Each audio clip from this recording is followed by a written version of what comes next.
I'll wait for that first slide to come up. Yes, so Dan, here's your timer, and it will make a loud sound when you should stop. Okay. And I only have 15 minutes, right? Hi, so I'm Dan Wiesenkamp. I get to work for the California Native Plant Society, which is a great job for me. I like it. So everyone who's a CNPS member, thank you very much. How are we doing? Is CNPS doing okay, Joe?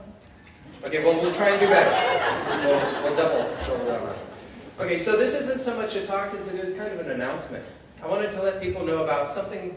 You may have heard some bits and pieces about it. It's been underway for something like 15 months, something like that. And a broad swath of the community has been involved in developing what is now an initiative for biodiversity in California, the California Biodiversity Initiative. It started a year ago last September when Governor Brown called a couple dozen California plant experts into his office, into the conference room there, with the mandate to develop a plan for the conservation of California's native plant biodiversity. And I know this sounds kind of crazy. You've never heard of anything like that. The governor saying that he wants a plan for native plant biodiversity. And I was a little suspicious about, or a little, not sure that it was going to amount to too much until we got into the room, and it was really a cabinet level operation with secretaries and directors of departments and agencies. And it became clear that the governor was quite serious about it, and his staff were as well. And so in this group of 24 people, folks like Brent, Brett, Naomi, Bart O'Brien, I think, 24 names that you would recognize, and I'm blanking on it with an adrenaline surge here, chomped into it. And we got a directive to put together a charter on native plant biodiversity. And that's that thing that hopefully many of you have just received it. Julie handed them around. I'm going to toss some more down for the front row. And this was a statement that the governor wanted to be able to wave at the podium at the Global Climate Action Summit in September 2018, to wave it to the world and let the world know that California is leading the charge on saving biodiversity, to do what Governor Brown did for climate change, to really have California be a subnational with a strong presence in this stuff. So we obviously were interested in this, got involved, put together a quick 2-page little charter on biodiversity that turned into a charter on native biodiversity, as you see, but it's still very plant heavy. And hopefully you like the descriptions, hopefully you like the vision that's laid out in this thing. The governor liked it. When we got into a meeting with him to explore it, a 15-minute meeting turned into a 9-minute meeting with a mandate for us to develop what he called an action plan for saving California plant biodiversity. A whole bunch of folks worked on that for several months, putting together what ultimately was a 28-page document with some specifics about what to do to save California's plant biodiversity. That went into the agencies, and it came out as a roadmap for California's biodiversity. And you can find it online, and I've got a copy that I can share with you tomorrow. So this is our process. This is our plan. It was started as an approach to save California's native plants, and it turned into a good bit more, and we're hoping that it will turn into even more coming, in the future. So what we have at this point, what was released on September 7th of this year, was a roadmap for California's biodiversity, with the charter included, which is a pretty nice statement, I think, of what we all feel.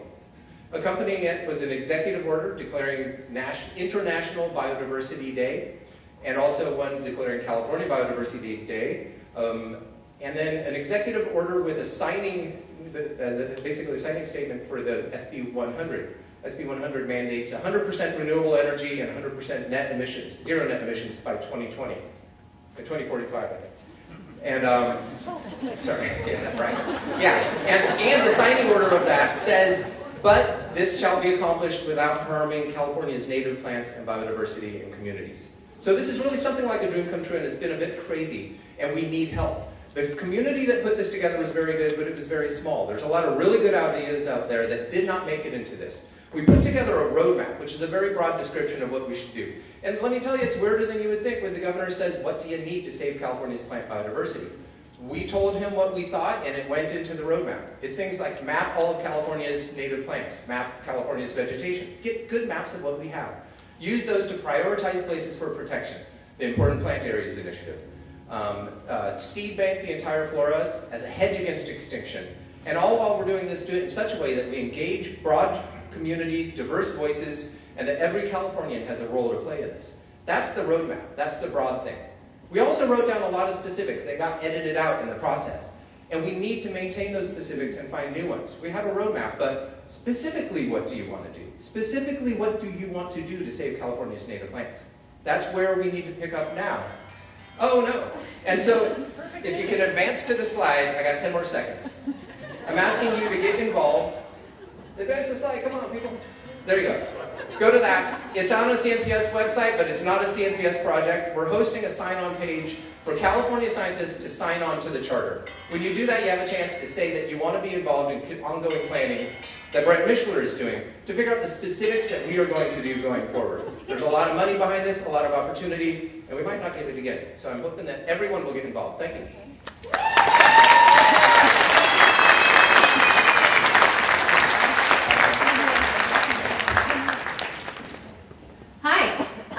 I'm Kirsten Bovey from Mahonia Botanical.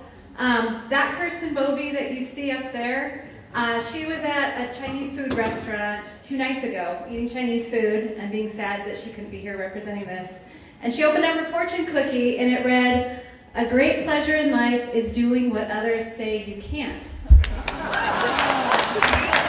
And at that point, she actually realized that she has another affiliation with this project, which is that during the last government shutdown in 2013, she had a side hustle as Mahonia Botanical, working to put together a rare plant management plan for Collins Pine Company, who was involved with this. And so I figured that that was a good enough tie-in that I could claim that affiliation for the next 5 minutes. So thank you. I'm here today to talk about a research project that I'm pretty excited about, because it represents a collaboration between private landowners and federal land managers. And I'm going to talk to you about how that has worked to benefit this project and what we've been able to do with this. I'm also excited because it has to do with the rare plant Penstemon personatus, which is a CRPR 1B.3 that a lot of you are familiar with. I know a lot of people here, Linnea Hansen, Samantha Hilaire, Michelle Copoletta, Kyle Merriam, a lot of people have worked with this plant and trying to look at the potential effects of timber harvest projects on this species. This is a plant species that, like many of our rare plants, do we flag and avoid them, or are they going to not benefit from that? Is that actually detrimental to those plants if they are, like this plant, often persisting in vegetative form under a closed canopy, like you see in the top left, but tend to flower when they are in the sunlight? So I want to emphasize our collaboration in this because how many of you have ever implemented a rare plant monitoring project with pre and post treatment on federal lands? Okay, so I'm going to tell you my experience with it, which is that you come up with an amazing experimental design and you get your project written into the NEPA, and then the NEPA, you collect pre-treatment data, and then the NEPA gets held up. And it gets held up, and now you've got 3 years of pre-treatment data. And then finally the NEPA is signed, and then when's it going to be implemented? Sometimes it's not implemented until 5 years down the road. So in this case, we had an example of a rare plant population that straddled private-public boundaries. So we had a control population on the Plumas National Forest, and then we also had this plant occurring on private lands that were slated for harvest under a timber harvest plan. And so the amazing thing about this to me, after being stymied in so many different places over so many years with rare plant monitoring, is that we put together the plan in 2016 and 2017. It was harvested, and in 2018 we were able to go back out there. Collins Pine and their foresters were amazing, and when I put together the plan, talking about where we were going to put in some small group selections, where we wanted thinning, all of this, they made it happen actually on the ground exactly how we planned. Full disclosure, one of the foresters is my husband. So I'm not really going to talk much about results. That'll be a later date, but I just wanted to highlight some of the cool things we were finding out there. So in 2018, we introduced a pollinator component to this project. Dylan Burge helped us put together a monitoring protocol. So I just wanted to show you a few photos out there. Most of the visitors to this plant species were either Osmia or other species in the Megachilidae or Bombus species. And in our observations, we're seeing lots of interesting things. In the top left, you see the Biodiversity, this is how they tended to visit. They would land and they would hold on to the corolla with just like 2 legs and try to get their tongue in there. But most of the visitors were in the Megachilidae. So you see an osmia coming in on the top right, an Ashmediella in the bottom left, and then the bottom right, you can see these osmia species, and one has a full load of pollen from Penstemon personatus on the left, and its scopal hairs on the abdomen, and the other doesn't. And I just thought that because I'm talking about collaboration, I wanted to show some pollinator pictures, because really pollination is the ultimate collaboration. And I just wanted to show you guys how well suited these pollinators and flowers are for each other. So here's an osmia that's visiting a Penstemon flower, and you can see how the anthers are positioned so that it is catching all sorts of pollen on the back of its thorax. Are you serious already? All right, no. Nectar robbing, you can see the slit left behind by the carpenter bee, and I'm not even going to show you results, maybe another time. So thank you to our collaborators. Hope to share more with you later. Thanks.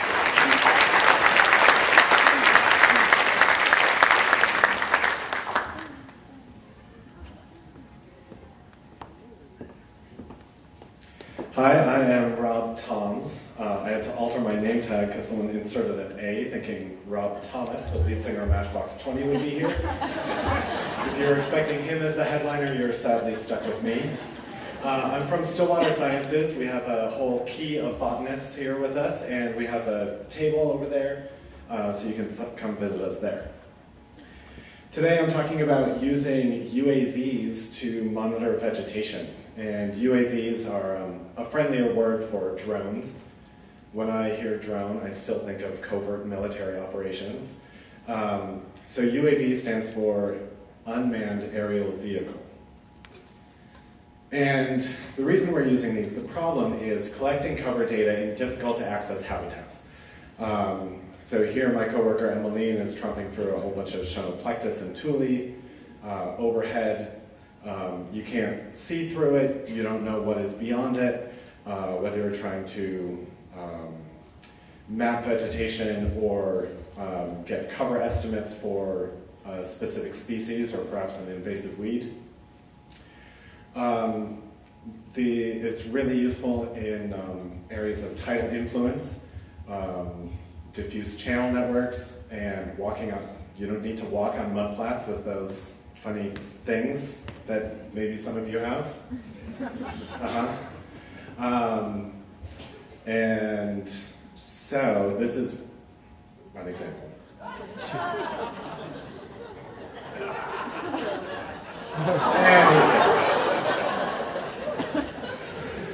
So why UAV? It allows you to get a bird's eye view in places that are inaccessible to you. So, you know, if it's just across a river, you can fly a UAV over there and see on your phone, like, close up what you're looking at over there.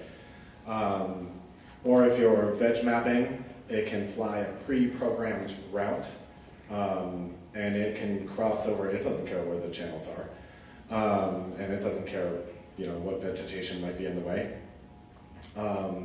Also, collecting up-to-date imagery is incredible.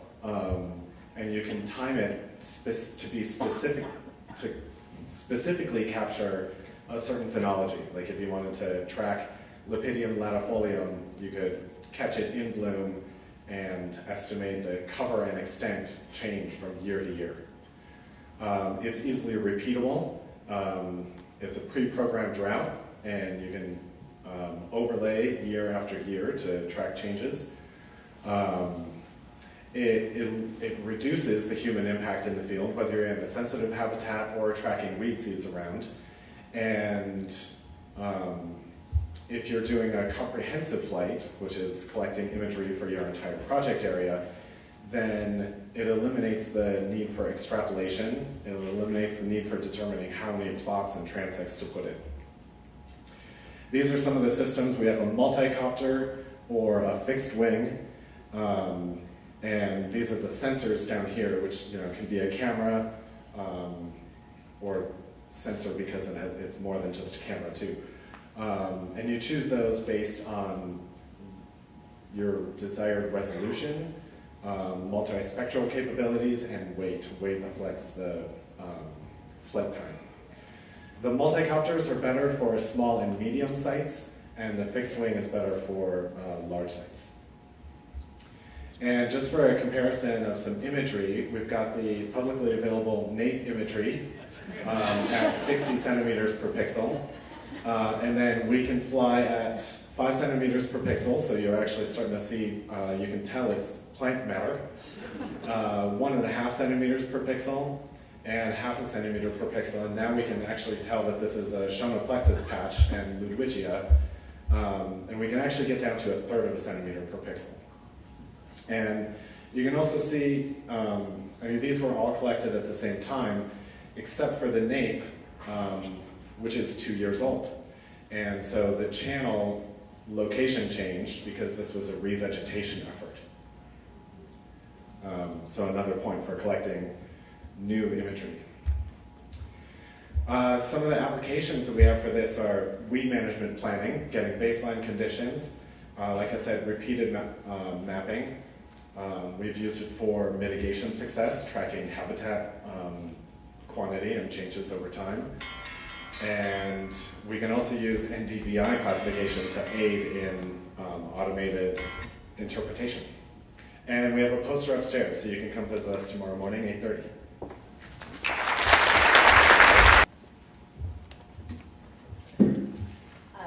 Good afternoon. My name is Naomi Fraga, and I'm Director of Conservation Programs at Rancho Santa Ana Botanic Garden, and I'm here today representing the California Plant Rescue, which is an initiative to seed bank the California flora. Oh my goodness, that was fast. So we're all plant lovers here in the room, so I don't think I need to explain the importance of plant conservation and what's at stake with respect to the California flora. However, I would like to highlight the urgency of threat.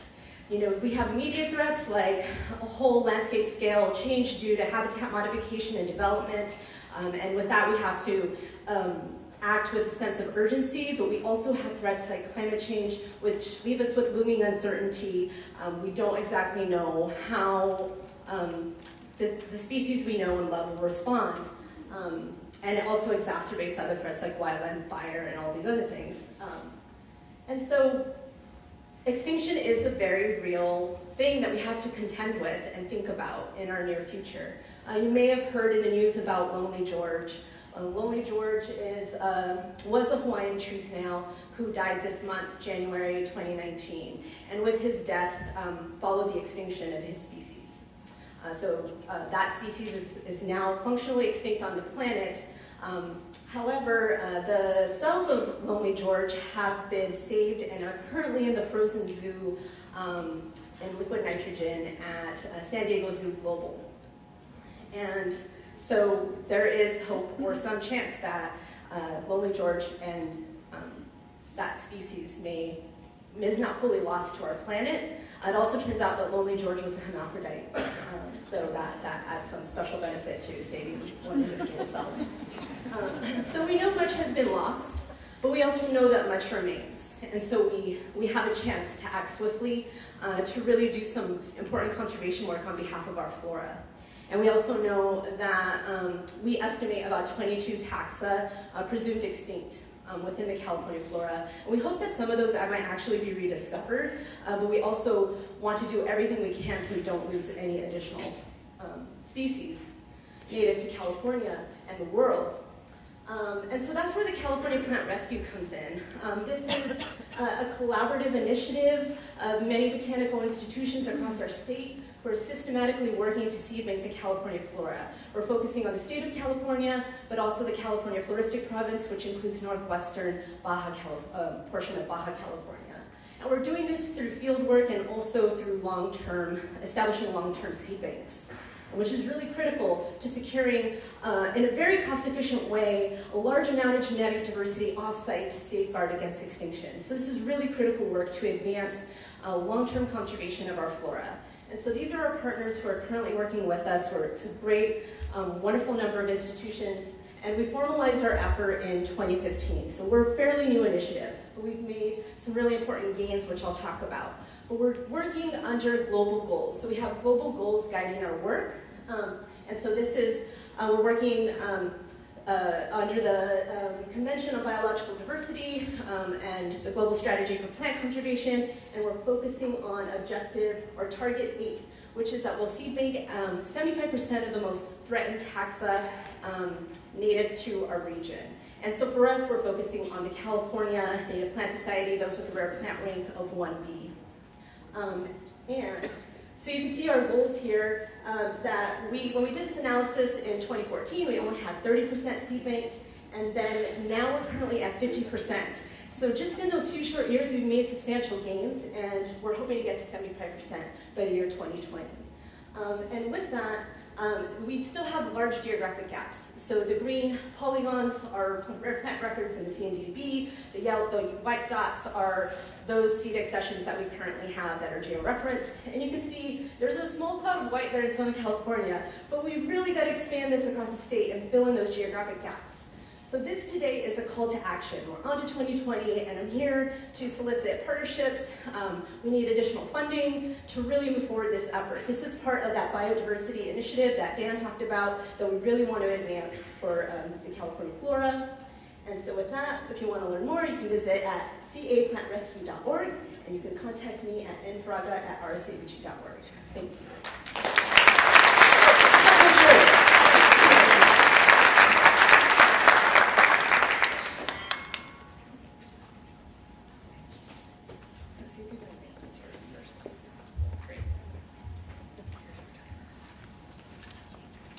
How's it going, everyone? What a great group of speakers today. I'm Adam Canner. I work for the Weock Tribe. I'm going to be talking about the expansion of hazelnut scrub, a sensitive, rare, culturally important natural community into Humboldt and Mendocino counties. Some people might have seen my talk last year about the expansion into Humboldt, and we found it in Mendocino.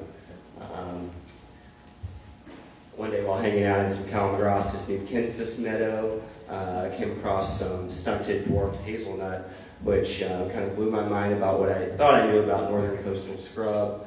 Come to find out, it was an established shrubland type that in 2009 was only known to occur in San Mateo, Marin, and southern Sonoma counties. I guess a small paragraph here noting its occurrence in high fog-prone areas.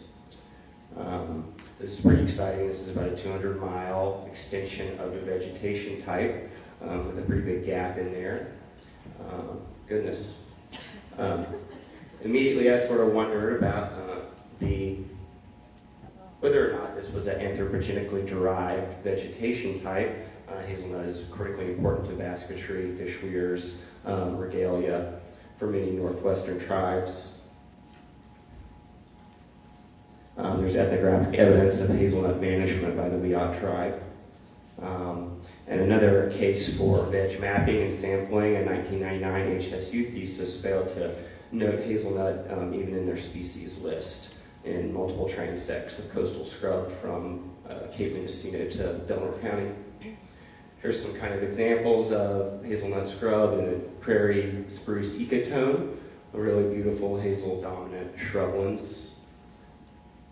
Likes to occupy concave drainages. Started looking for it, found some sites in notable headland areas around Humboldt Bay, and also noted correlations with Weock cultural sites. Despite having not been noticed by anyone else, a famous botanist, Joseph P. Tracy, noted it about 100 years ago, growing in windswept slopes as thickets. And there was even a subspecies proposed by Jepson, Rostrata tracyi, which was dropped, I think, in the 93 Jepson, where the involucre is only about a ½ inch above the nut. Lanthanum stellatum, a common understory associate. Old individuals can get really nice epiphytic communities. Here's an example of a patch on an old Weock trail system, which led south to Mendocino County, and some veg camp folks, Jennifer Buck-Diaz, Teresa, there's Claire Golick. And so I went down there looking for hazelnut in Mendocino, and sure enough, found some really cool Krumholtz examples. This here is in Point Arena Harbor. This is a 10-mile estuary, really cool tan oak hazel dominant shrubland, which is a little bit of Doug fir encroachment. And this is Contineva Creek, really nice hazel scrub extending out of the prairie. There's an example of some of the sites from Mendocino. It seems like mechanical. The shrubs like to be pruned, and the weots from personal accounts pruned hazelnuts. It'd be great to see more of these things. Goodness gracious. And with that, I think that's a wrap for today. Thanks, everybody.